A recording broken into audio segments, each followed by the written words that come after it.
Hi everyone, in front of me I've got REALME GT8 Pro Dream Edition, and let me share with you how to change the ringtone on this device.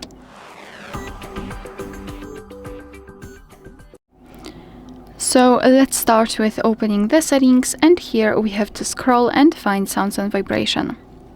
Then let's scroll down and localize this ringtone and alert sounds and tap on a ringtone.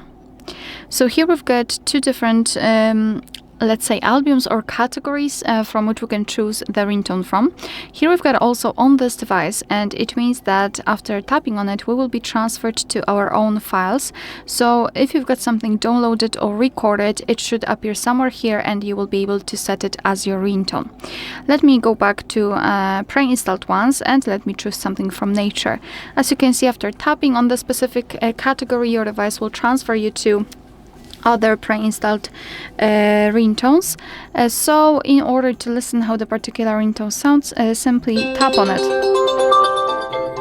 And let me volume it down. So basically this is how it works. So let's pretend I'd like to set the sunset as my ringtone. So simply make sure that it is marked and then go back. As you can see, it is notified here and also here, which means that from now on our device will use the chosen ringtone to notify us about the incoming call. Alright, so that will be all. Thank you so much for watching. Please hit the subscribe button and leave the thumbs up.